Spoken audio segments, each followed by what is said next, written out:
Hello, all, and welcome. We are back once again with the Coaching for Transformation podcast. As always, I'm Dario Minaya, and I'm here with Susan Minaya, Executive Coach, Leadership Strategist, and founder of Minaya Learning Global Solutions.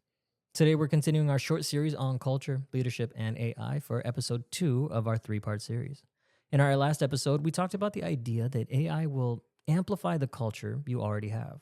And today, Susan moves us into the next layer of that conversation.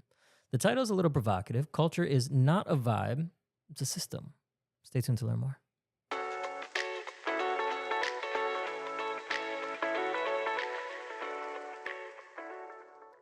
Hello, Susan. Welcome back. Hey, thanks, Dario.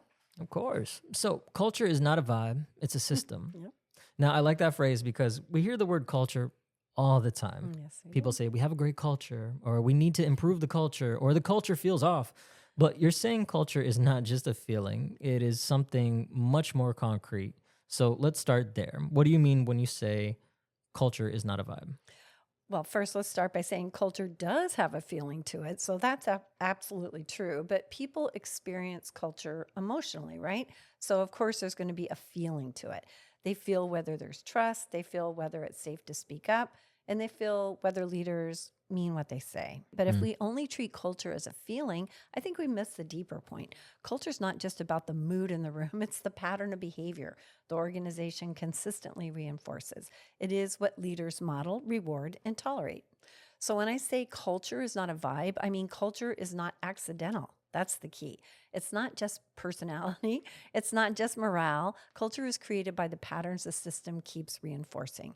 And if we are now introducing AI into the workplace, well, wow, then we need to understand the system AI is entering. That's the first aha for me. Now, I think sometimes leaders talk about culture as if it's, floating above the organization somewhere. Like, we need a better culture.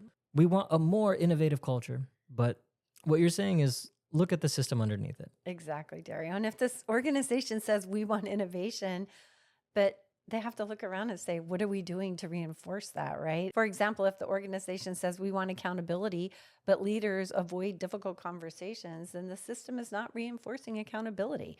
And that's why culture has to be designed through the actual mechanisms of the organization.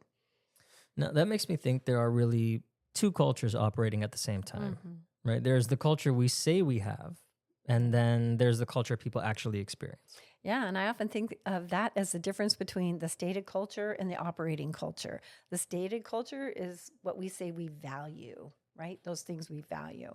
It's the language on the website, the value statement, the leadership message at the town halls, and those things can be really important. I think they are important. I'm not dismissing them, but the operating culture is what people actually experience day to day. That is what employees learn by watching what happens, who gets promoted or who gets ignored, or how do they handle this when someone isn't pulling their weight, and do they just get a grace and bye? I still have to pick up the slack for them without any repercussions. Well, the employees in an organization are very smart, Dario. They learn the real culture from the system, not just from the message. So in the age of AI is not going to operate inside the value statement. No. It is going to operate inside the real culture. That's right. And AI will operate inside the culture people experience as well, not the culture leaders aspire to have. That matters because AI requires people to learn, experiment, ask questions, use judgment, and sometimes admit what they don't know. And if the real culture is not reinforcing that type of behavior and the real culture is unclear, people may use AI inconsistently, right? So one thing is, like, when you start getting those inconsistencies, you're going to have inconsistent output. So if the real culture is siloed, AI may become another tool that fragments work rather than connects it. But if the real culture supports responsible experimentation and that transparency that I'm using it, then AI has a much better chance of being adopted in a healthy and productive way. No, that's a very important distinction, right? So when leaders say we need people to adopt AI, they may also need to ask, have we created a culture where people can learn out loud, experiment responsibly, and use judgment? Yes, that is exactly the question. And man, Daria, I love that phrase, learn out loud, because with AI, I think that's really what we have to do. We have to learn out loud. And I think the more we're having conversations around this in our culture and our systems, I think the better off we'll be. Well, this takes us into something I know you feel pretty strongly about, organizations often respond to new technology by saying, we need training, and training matters. But you're saying AI training by itself is not enough. No, I think that's really true. AI tool training is important. I think people need to know how to use the tools and they need to understand what the tools can do, what they can't do, and what the risks are. But training alone doesn't create the culture, it creates understanding of the tools, right? So Mhm. you can teach someone how to use an AI tool, but if they're afraid of being judged for using it or they may not use it at all, then that's a challenge, right? You can teach them how to generate ideas with AI, but if the organization doesn't embrace innovation and new ideas, they're not going to bring the ideas forward. So where does it go? It's a plop, right? You can Mhm. teach someone how to use AI to summarize information and get new insights or whatever, but if no clear expectations are around confidentiality or verification of data, you're going to create and introduce, I will say, also risk to the organization. So AI adoption is not just a skill building issue, it's a culture and leadership issue.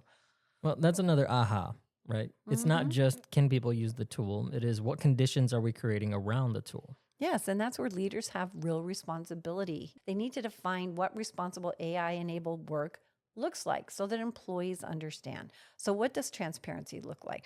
When should people disclose they're using AI? What should never be entered into a tool, right? How do we verify the outputs? What are our expectations about validation of that? So, when we look at these things, I mean, you know as well as I do, I know people that use AI in their organizations, but their organizations don't reinforce it. They use it on their phones, right? So, what is that culture teaching?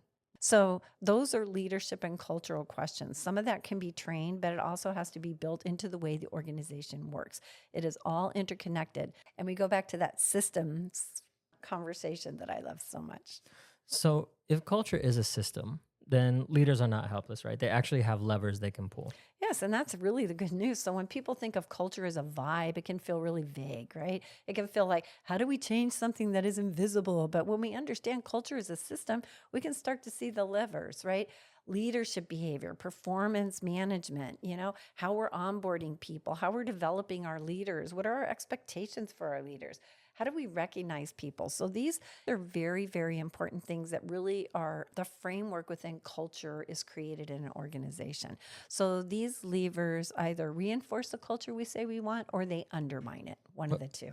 can you give an example of that? Sure, let's say an organization says it wants a culture of innovation, especially around AI. Wow, that sounds really great, right? We want to be innovative. We know that. Our clients say it a lot because they want that innovation and want to do it. But then look at the system. Do leaders create space for responsible experimentation? Are managers actually able to coach people through uncertainty? Like, how are the teams allowed to use small test cases and use cases to be able to play around with experimenting with AI and figuring out how are we going to implement it into the organization in a way that works effectively for us.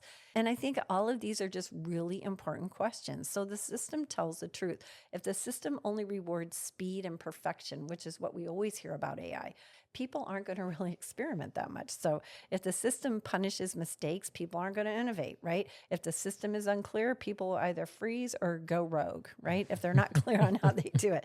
So culture design is about aligning those levers around the behaviors that we actually need and want our employees to be demonstrating.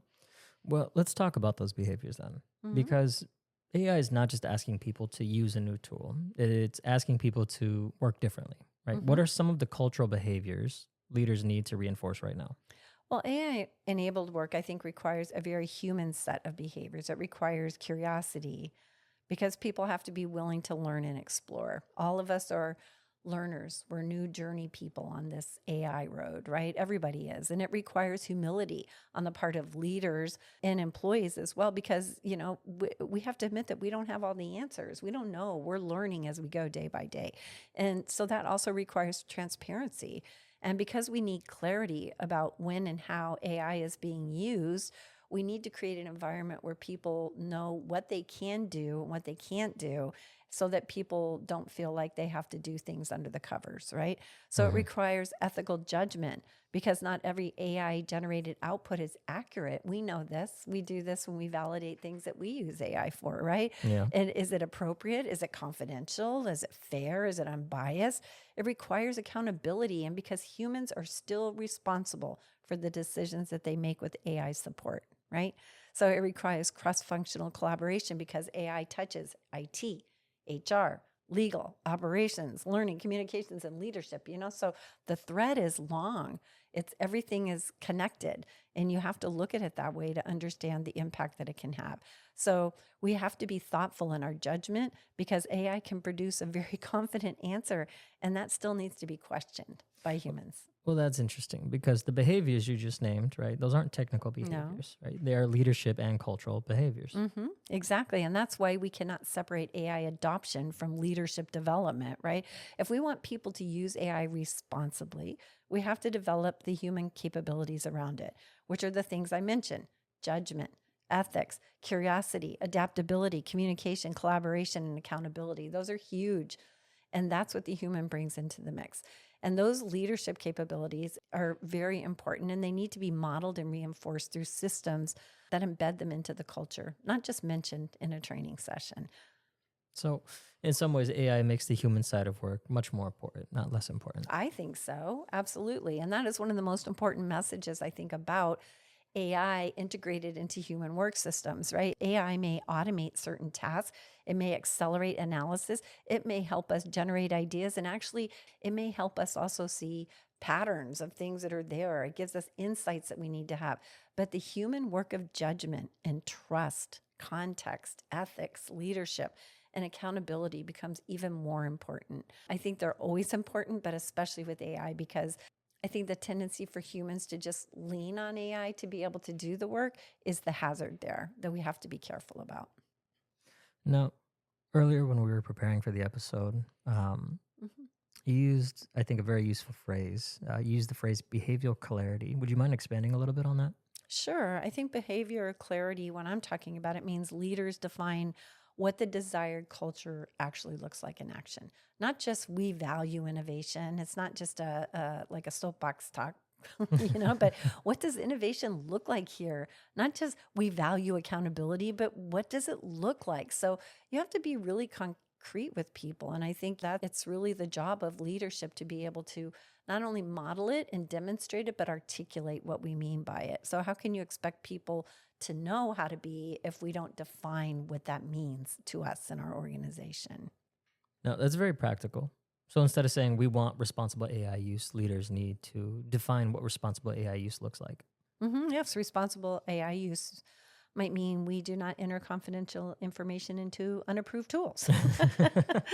We disclose use of AI when appropriate. I think we treat AI as a support tool, not as the accountable decision maker. And I think that's the thing we have to remember. It is a support tool. It is something that we integrate. Yes, can it do the entire end-to-end workflow for a certain job? It absolutely can. But at the end of the day, who decides if that happens, when that happens, how that happens? And I think that's the work of humans.